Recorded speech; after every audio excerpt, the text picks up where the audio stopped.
The guys from Ping, they've kind of shown me how much the equipment matters. I just love that I can hit any shot I kind of want. We're going to be able to tell some fun stories about what goes on here to help golfers play better golf. Welcome back to the Ping Proving Grounds podcast. I'm Shane Bacon, joined as always by Marty Jertson. Marty, I remember the days when Ping had a couple of offerings of irons, and that was kind of it. That is not the case anymore. And with these new lines coming out, the options are relatively endless for the golfers. So I wanted to dive into all the new irons that Ping is offering in 2024 and maybe give people at least a directional idea of where they might go. So are you up for it? Yeah, that sounds good, Shane. I mean, that was my first kind of familiarity with the brand is the I2. It didn't matter who you were, you're playing the I2 iron back in the day, but we got a lot more options now, and we could get a lot more nuanced in how we design these things. It's not just options, Marty. I mean, I think what is so cool, and we've seen this happen over the last couple decades in golf, but I feel like Ping is almost pushing golfers to consider mixing up their golf bag. It's something I do Yeah. in my own bag. I mix up irons. I have I-234 iron, and then I've got Blueprint S throughout the bag to that point. I mean, it feels like that's not just an option now, but it feels like it's almost an avenue for players as well. Yeah, so we can do mixed sets within your irons, and then also even open the door for playing like a 4 hybrid or a 5 hybrid or high lofted fairway wood. I mean, we've built some amazing tools for our fitters out there within Ping Copilot, our gapping app, to help answer those questions, because it can be overwhelming for the golfer. Like, okay, should I play a hybrid? Should I play high lofted fairway? Which one should I piece together? How far are they going to go? We've seen golfers get a 5 wood and then a 3 hybrid, and they end up going too similar in distance. So we want to build the tools to help optimize and dial in your gapping. But doing blended iron sets, Shane, is a big part of that equation. And when it comes to our iron family in 2024, we have built our players irons. So our players irons, Shane, are irons where basically one way to think about it is the player themselves is bringing the speed to the table, right? Okay. We got our other irons like our G430 iron where we're going to supplement some of the distance, like the face is going to flex a little bit more. We're going to infuse some ball speed into it. And supplement the player speed. But with the I-230 and then the Blueprint S and the Blueprint T, that's where the player's bringing the speed to the table. And those are all built to be able to configure in any number of different ways from a blended set or mixed set perspective. So, Marty, when you hear the term blueprint, I'm sure a lot of people's mind immediately goes to that small blade that Tony Finau has played for years. That's not the case in terms of what the new lines look like. So, could you just kind of run through the new lines, what they look like, how they play, and maybe the differences between the new families? Yeah, I think golfers are going to think Blueprint. They're going to think the small blade iron, the Tony Finau iron, the Preston Summerhays iron that's played on the PGA Tour. We basically bifurcated that iron into 2 irons. So now it's going to be a 2 iron family. We have the Blueprint T.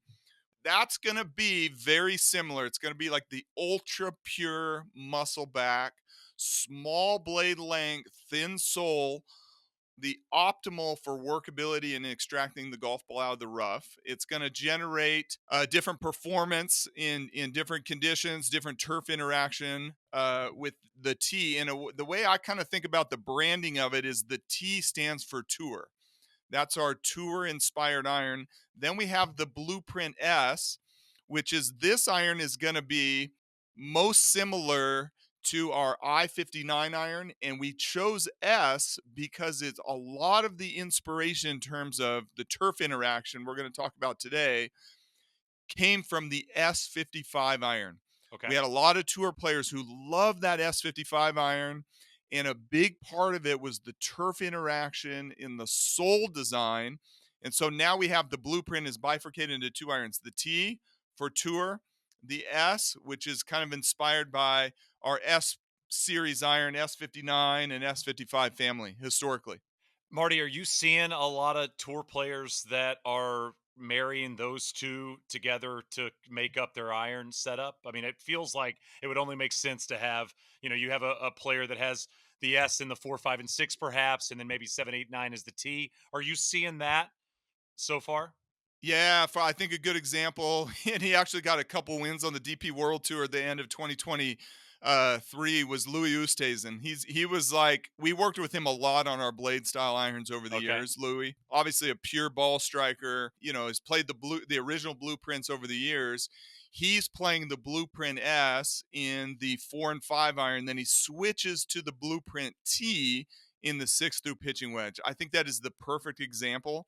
And what you're going to get if you play the Blueprint S in some longer irons, you're going to get a little more ball speed, and a little more launch and spin, and ultimately you're going to be able to hit the ball a little bit higher.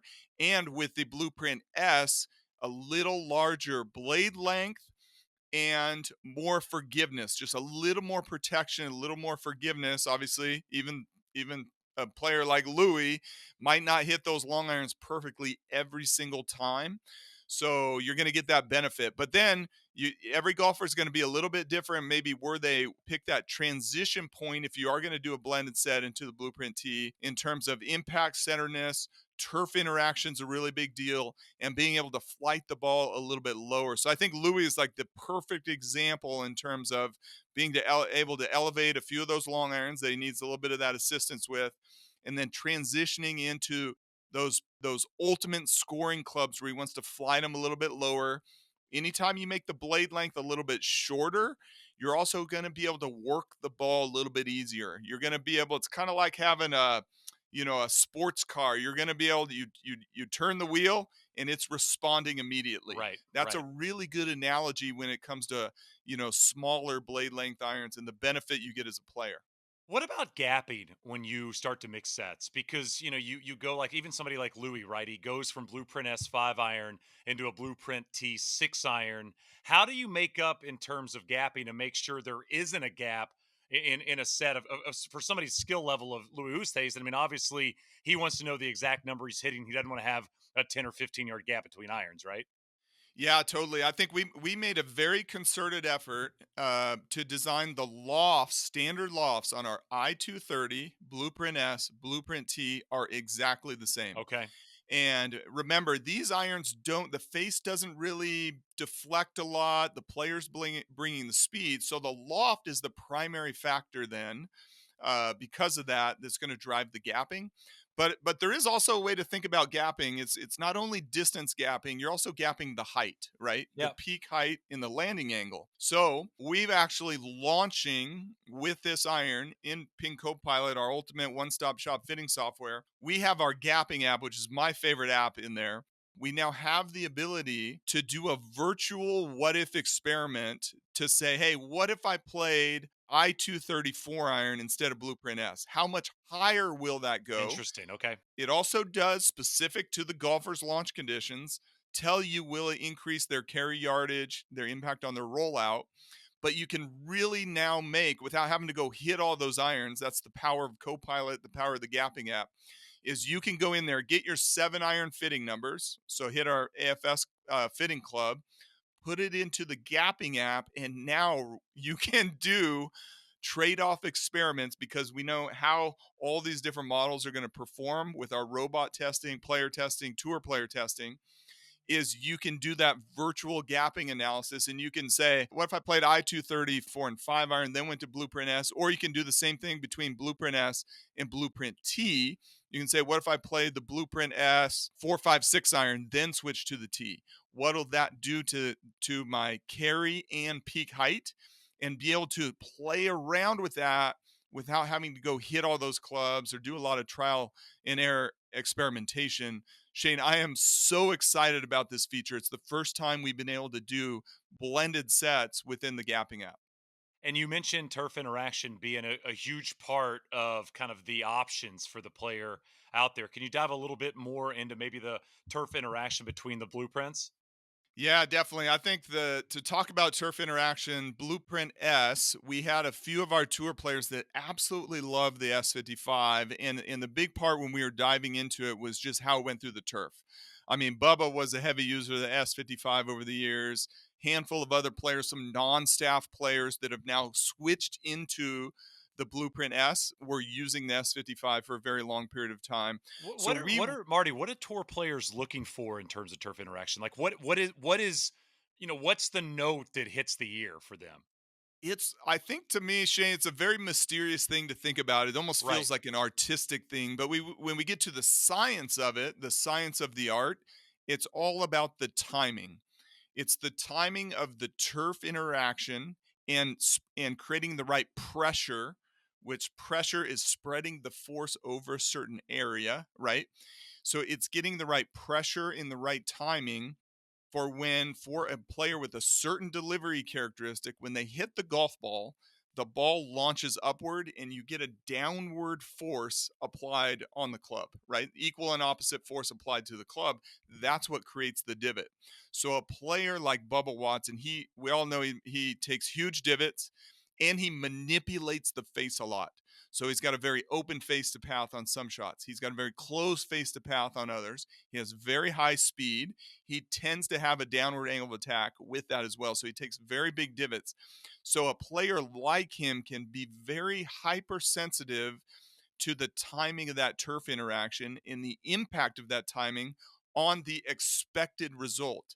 And the expected result is the size and shape of the divot, how that's going to give them feedback acoustically to their ear. Okay. And if the timing of that is not right, it can definitely influence the ball flight with their expected trajectory as well.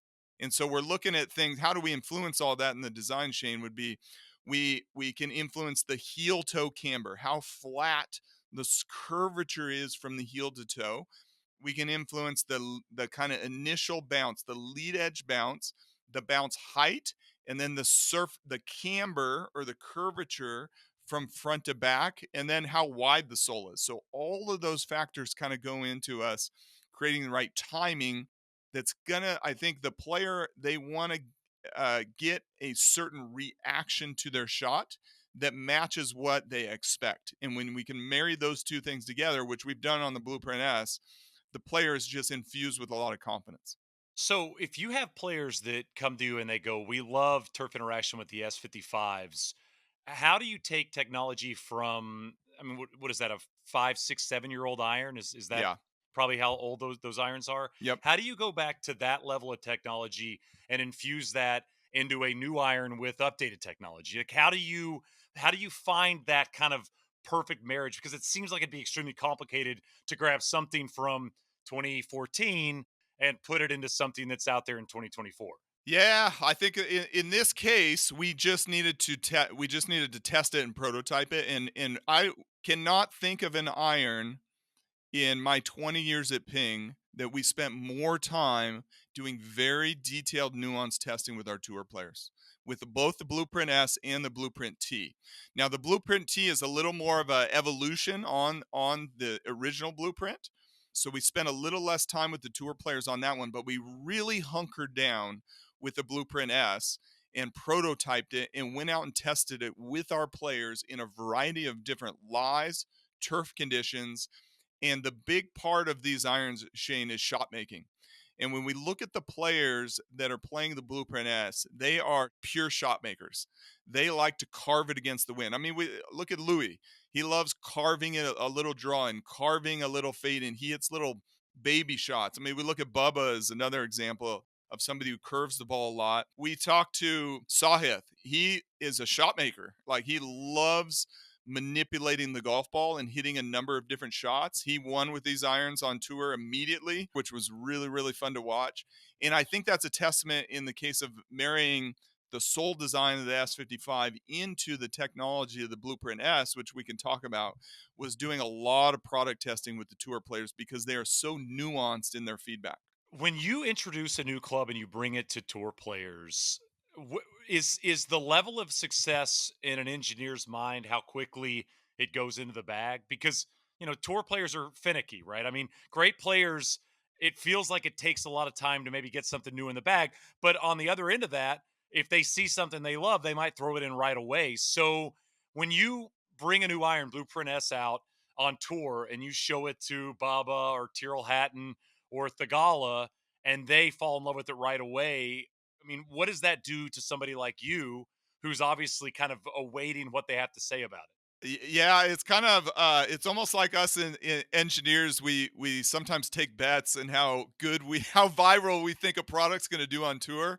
I personally was so bullish about the Blueprint S Interesting. before we launched it, and it was awesome to see at the end of 2023 how many players won with it. I mean, we had non-staff players playing it, winning with it immediately, putting into play right after some the Ryder Cup, for example. We had Sahith win with it. We had Joaquin Neiman win with it down in Australia. We had Louis win with it 2 weeks in a row there doing the split set designs. We had Harrison Endicott dominated Q School with the Blueprint S. So it's been amazing to see how viral this iron has gone, and it just has a buzz amongst it on the professional tours, which is really fun to see. So I was bullish on it, but at the same time, you once it gets out there in the wild, you kind of you never know what exactly is going to happen. And I'm excited finally in early 24 here that we're going to get this iron finally into our customers' hands, because this has been one of those products that we can't wait to get it in our customers' hands. Yeah, I had a couple of buddies of mine. I was playing golf with a couple of weeks ago, and they hadn't seen the S yet, and they pulled it out and they said, "This is the best looking ping iron that I've ever seen." I mean, they were. I would be surprised if my friends have not purchased or ordered these or early adopters to the Blueprint S. Can you take us through the ball flight differences between the two blueprints and maybe include I-230 in there as well? Yeah, definitely. It's going to be very easy for the golfer and our club fitters to understand. The I-230 is going to go the highest, Blueprint S a little bit lower, right in between, and Blueprint T the lowest. And that's a combination of ball speed and launch primarily that's going to create those three different windows. So again, Shane, when it comes back to if you want to do a blended set or a mixed set, very easy to understand that. Very easy to understand. I-230 is going to go the highest.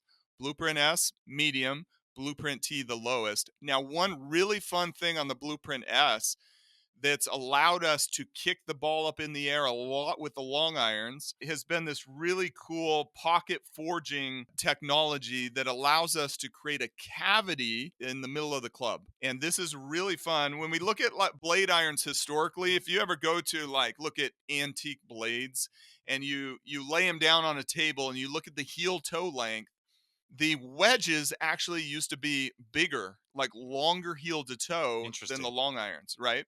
And the challenge that designers had back then is you had to make the heads lighter in the long irons. The only way they could do it was to make them smaller, right? It wasn't like, oh, let me make these long irons small and the wedges big for any other reason. They just couldn't do it. So what this pocket forging does for us, it allows us to put a lighter density material in the middle. We get a little face flexing out of it, but the primary reason we do that is to save about 10 grams of mass from the middle of the club. That allows us to make the iron a little bit bigger, right? Not they're not big, but we don't have to reverse the sizing of the iron like the old school traditional blades. So it's really fun to combine some modern technology into a very pure looking blade iron. And again, the benefit there is we can kick the ball up in the air in the long iron. So we have that technology in the 3, 4, 5 iron with the Blueprint S. When you at Ping think about game improvement irons versus a blade iron, what are you trying to accomplish? I mean, I'm assuming with the blade, workability is an important part of the iron. Game improvement might be more consistency or maybe hitting the ball a little bit farther. Like, what are the main focuses when you're kind of looking at those two worlds? Because those worlds are so different when you're really thinking about the golfer. Yeah, my colleague Eric Henderson has a great visual. Maybe we'll grab it and throw it in as a screen share. And those folks can go on YouTube and check it out. Where in our focal system, we can look at the impact stat area on the face and how that changes by players' handicap. Shane, and it is amazing. You see the tour players. It's a heat map that we have. We'll put this image together and show it. And the heat map for the tour players is tiny, right? It's like What a is that? dime or a penny. Oh, yes. It's Yeah. like a dime or a penny. We can throw statistics at that. And then the question is, well, what do we do with that information? Because the better player hits the center of the face more often, we can down prioritize, and we did this on the Blueprint S, maximizing the inertia of the iron because they simply put that is a less important attribute. It's still important. We want to do it, and we have done it, but it's relatively speaking a less important attribute. And we can then focus on things, Shane, what we did on the Blueprint S of lowering the CG. We have found that lowering the CG better aligns where the tour player is hitting the ball a majority of the time. And that is a main reason why the Blueprint S feels so good. We're aligning the CG better with where they're hitting. And then we can, again, Shane, put priorities on different things like making the blade smaller, right? So the clubs can get through the turf better. They're better at shots out of the rough for the better player. And one big thing we found why when we've made the blade length shorter is that the tour player can turn the ball over a little bit easier. And again, that's something that a better player, if you give them a big iron, even if it has some offset on it, they'll struggle to draw the ball. And a lot of the tour players want to be able to hit this nice, tight, little trap draw with their ball flight. And on top of that, Shane, a big thing we've worked on with the tour players is they don't want an iron that has too low of spin. Okay. When you give the tour player an iron that doesn't spin enough, that freaks them out, right? That says flyer to them, that says unpredictability. They want to be able to put an ample amount of spin on the golf ball. So we have more relaxed lofts. We have a face, friction, and groove design pattern that generates more spin for the tour player because they, unlike the everyday golfer, which we'll talk about, they hit a majority of their shots. 70% of their shots with their irons are from the fairway or the tee. Now, if you look at the everyday golfer, and when we're talking about distance iron, Shane, they hit only 50% of the shots from their fairway and then 50% from the rough. Okay. And the everyday golfer comes up short a lot with their irons. We see this in the Arcos data. I think strategically you could take more club, but from a design standpoint, we're okay with them having a little bit less spin because it's going to help get that ball trundling up on the green, right? So those are some of the big high level differences in between a tour iron, precision iron versus maybe our distance iron for the high handicapper.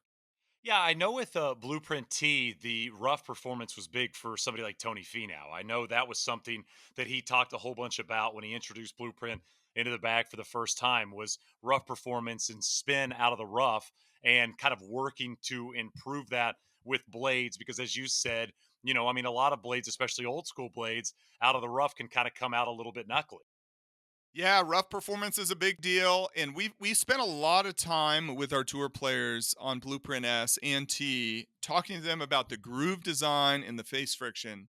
A big part of that rough performance with the Blueprint T is the surface area, right? You just make the surface area of the iron small, it's going to be able to basically knife through the rough, a lot easier, right? But the big thing we kind of made a little transition in our groove design with the Blueprint S&T this go round was the tour player said, "Hey, when I'm in the fairway or when I'm hitting tee shots on a par 3, I want this ball to spin, right? I need spin. That's what they're asking for. Give me spin, give me spin, give me spin." Now, if a tour player needs less spin, they tweak it through loft, shaft, length, and golf ball, right? So those are all fitting levers we have if you have a tour player that needs to reduce spin. So we put a big priority on our groove design, and what you'll see from us is that we kind of approach grooves very differently across our groove optimization on wedges, very different than our groove optimization on long irons, short irons, and mid irons. So you're going to see What's Marty? What's the difference? Like, what is the difference in like if you're thinking about a wedge groove versus a 4 iron groove? Is it deeper? Is it thicker? Like, what? Just for the layman, what's the difference? Yeah, great question, Shane. So what you'll see from us, like in our S159 wedges, is we have more grooves, right? So Okay, more grooves is like having more treads on your tire. And right. how you use your wedges is fundamentally different than how you use your irons. You're going to use your highest lofted wedges a ton, hitting chips and pitches out of the greenside rough, right? We see that from our big data. That's what the tour players want and need. And so by having more grooves, you're going to shed more of that debris or matter out of the way, right? But with your irons for a tour player, they're telling us, hey, when we're in the fairway, that's our time to score. Give me a groove design that's going to spin so I can control the spin, control the distance, control the trajectory. So you're going to see less grooves from us in the irons in the Blueprint S&T, but you're going to see more grooves in the wedges. Okay, interesting, interesting. What do you say to people, Marty, that there's always kind of been this stigma about blades, right? I mean, blades are only for the professional golfer. Nobody that's an average player or even a five handicap can hit them. They're scary. You're always introducing new technology into a blade. If somebody is interested, like I've always been interested, I played blades when I was 23. Yeah. Yeah. I've always been interested in maybe getting back into the world of a true blade like the Blueprint T. What do you say to people that maybe are fearful of giving them a shot or maybe scared of the inability to hit them? What do you say to those people that look at them like it's an old school technology, if you will? Yeah, no, even though like our Blueprint T looks very traditional, like a muscle, right? We have a lot of tech They're in there. beautiful. They look Oh, they look like you'd frame them and put them on your wall. I mean, like Marty's holding up, one of the blades right now if you're watching on YouTube. yeah, the Blueprint T is designed to inspire you, when you pull it out of the bag. And that's a Right. big part of it, right? That's a big part of it. But we have a lot of technology infused. Even though this looks like a very traditional blade iron, it has relatively high MOI for the size. That's a Okay. good way to think about blade irons. Like we've also done some fun research, Shane. This is super cool that if you give one skill level of golfer a smaller club, a smaller blade, their impact stat area will get smaller with it. Interesting. Very, very cool study, right? It's kind of like the aim small, miss small Right. Yeah. type of approach. So, that being said, blades should be considered, even if you're like a single digit handicap player. Let's call it I would consider both the Blueprint S and the Blueprint T blade irons. Blueprint S is going to have a lot more cavity to it, but the blade length itself isn't a ton bigger. It's just a little bit bigger. It's a much bigger jump to go all the way to I-230, for example. But we also pack in a lot of forgiveness into both of these irons. High density toe weight, tungsten toe weight, counterbalanced with a high density weight that we put in the hosel when we go to build these irons, right? We've walked through our assembly area, and I think that's a really big deal when folks see our toe weight. They think, oh, there's weight on the toe, there's CGs in the toe somehow. But what they don't see is the invisible weight that's embedded in the hosel. And so if you get a set where you order them at a heavier swing weight or based on the build, the heads need to be lighter or heavier. We are perfectly balancing the mass we put in the toe weight with the weight in the heel so that it keeps our CGs nearly perfectly centered, right? And going back to your question, Shane, that also boosts the moment of inertia of the iron relative to the size. So I think our Blueprint T, to be honest with you, Shane, you got to be a ball striker to hit this thing. It is pretty small, but our Blueprint S is going to have some massive appeal for the scratch golfer, single digit handicap player. And a big part of it this year is that the CG is very low. So they feel amazing. And we've been able to get higher ball speeds out of them. Not ball speeds from the face flexing, but better aligning the CG with the golf ball during the impact interval. Do you like the blended set that I've got going, the I-234 iron into the Blueprint S? I mean, do you think that's going to be something that is popular? Are you into this blended set? Do you feel like I should go Blueprint S 4 iron as well? No, 100%, Shane. If you're loving the 230, Love it. that is absolutely why we designed the lofts and the shaping, everything to be very blendable like that. I think we see it on tour. I think the 4 iron for faster swing speed players like you and I is always that kind of tipping point club. Like, should I still be in the Blueprint S or Blueprint T, or Right. should I go to the next model up? It's a little bigger, a little more forgiving, gets a little more height. a little easier to get that golf ball in the air. I think the 4-iron is a great club there. I think we're going to see, Shane, some players play I-230 3 or 4-iron, go Blueprint S up to maybe a 6, 7, 8-iron, and then transition to the Blueprint T. We could see a 3-club combo set for sure. We're going to see that. I mean, it's just, again, I mean, we've talked so much about the technology, we've talked so much about the offerings online. And as you've said, I mean, so many options to dial your set in without actually having to go to a range and hit a whole bunch of golf balls. Yeah. But the fact that the offerings are available is so cool because, again, you think about the old school way of ordering irons, and it was you order a set of irons and they show up and that's what you had. And then to get a blended set was a bit of a backbreaker. And now you can literally go online.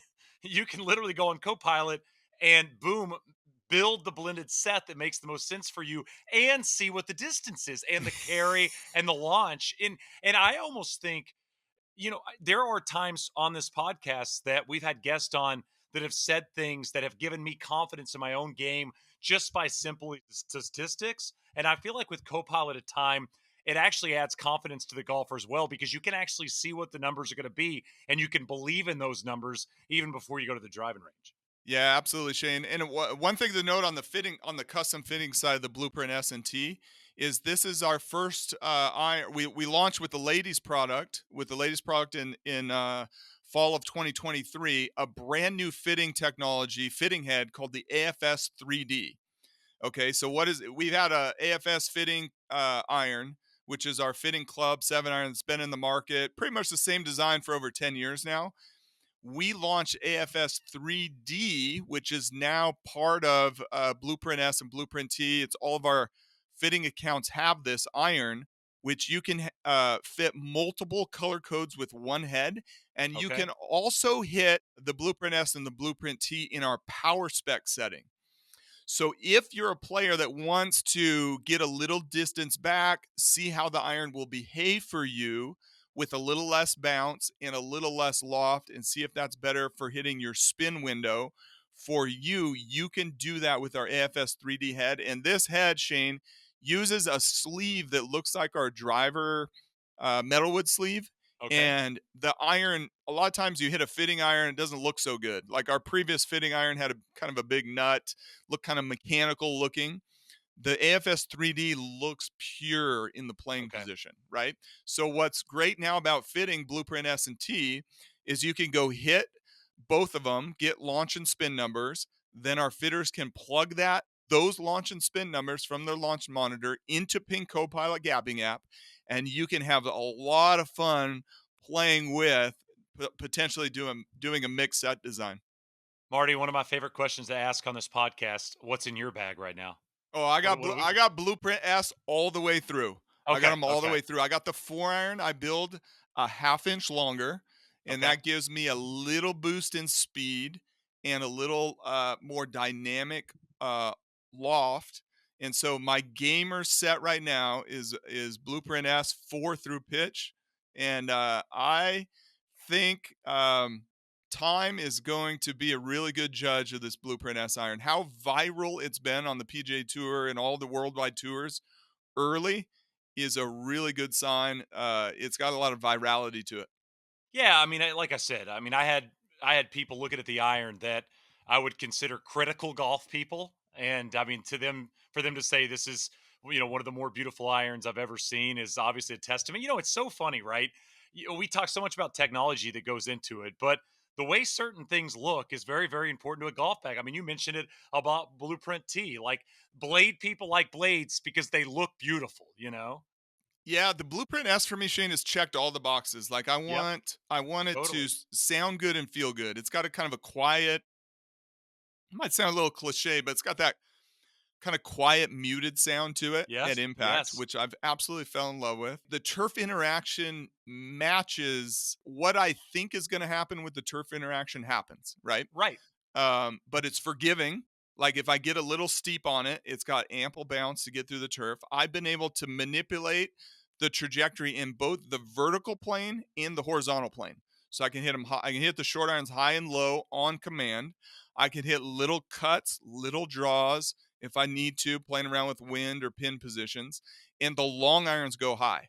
right? That I want a blade iron where the long irons go relatively high, and that pocket forging has really been the kicker with the Blueprint S.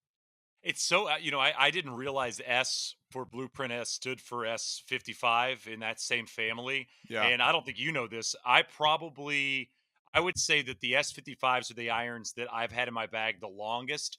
If you look at my golf bag the last 20 years, Yeah. I remember I had S55s. Remember when you put the W for the works that were on the Yep. toe of the club? I had those S55s probably in my bag for 6, 7 years. Love those irons. Yeah. So cool that you learn that a lot of the inspiration for the Blueprint S in 2024 is playing off a set irons that I liked as much as so many other tour players did.